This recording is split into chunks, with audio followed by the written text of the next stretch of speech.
everyone, welcome back to PDG Reviews. If you've been with my channel a long time, you'll know that aside from horror, I'm a big anime and manga fan.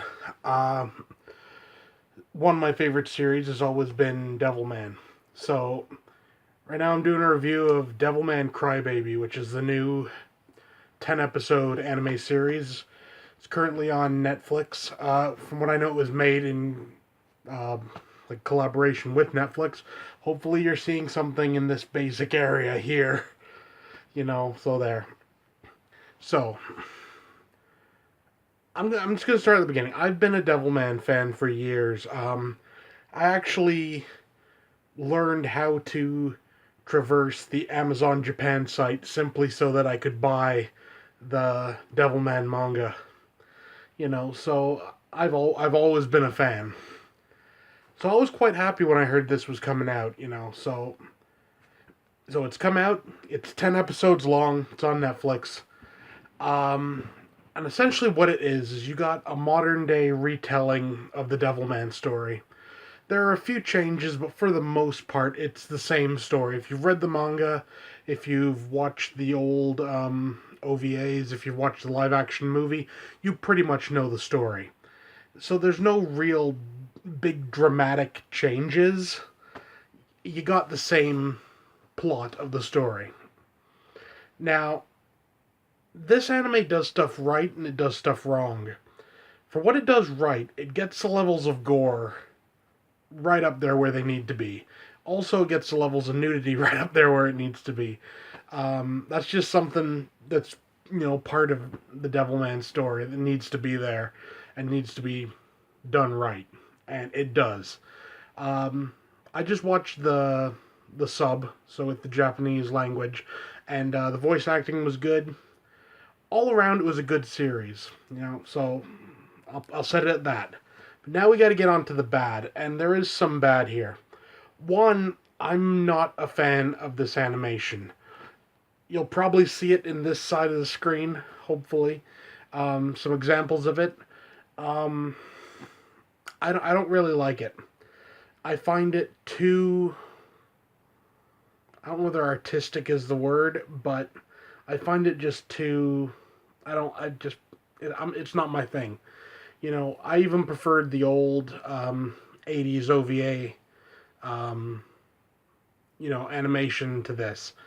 That being said, though, I can forgive animation that's not top quality if the story works, and the story works, so, it fits in. Here's my other major gripe with this, and it's the same that I had with the live action version, and that's it should have been longer. 10 episodes to cover 5 volumes of manga is pushing it. Really, you could have broke this entire show down into 3 10-episode seasons, and it would have worked quite a bit better. As a result, you end up feeling kind of rushed. At least I did, I knew the story beforehand, so I didn't miss anything, but I definitely found it rushed. I found like they, just crushed everything in. Things that should have taken maybe 3 episodes to develop happened in 1. And like they'd introduce a character. It's not much of a spoiler, but in it, one episode they introduce Devilman's mother. She appears and dies in the same episode. I don't know. Maybe it's just me, but that additional time, if you will, that additional time would have made you feel something for the characters. The only characters really that you care about are sort of like the main maybe 4 characters total, and of them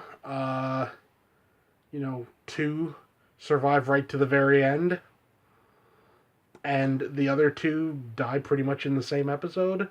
So I'm not going to say who, not going to go into spoilers if you haven't seen it, but it just feels rushed to me. And that's a damn shame. It was the same with the movie when they cram the entire Devilman story into one 2 hour movie. It's too much, too fast. You know, I would have preferred to have seen, like I said, you know, 3 seasons, maybe, 30 episodes, spread them out a bit, you know, do like an arc for each season, and you'd have got to know the characters better. You would have come to have cared about what happens to the characters, but you don't. So, all in all, when it comes to Devilman Crybaby, one other thing, I don't like that title. I get why they chose it, because, he cries, but, it just doesn't work. I'd have preferred them just to have called it Devilman, or like Shin Devilman or something. I think it would have worked a bit better. Um, for a rating, all in all, I got to give this a 7 out of 10. Uh, it should be higher, but the drawbacks that I find in it are real solid drawbacks for me. Like that animation is a real drawback for me, and that condensing of the story was just a real drawback, and unfortunately, you know, you end up with something that could have been great, but ends up being good. So, yeah. So, yeah, 7 out of 10, Devilman Crybaby. It's on Netflix. If you have a Netflix series, like a subscription, and you're a fan of the Devilman stuff, definitely watch it. I mean, it is a good series. You'll enjoy yourself. You won't really get anything super new, but it's fun for what it is. If you can just get over that animation and the compression. Yeah, so that's it for now. See you next time.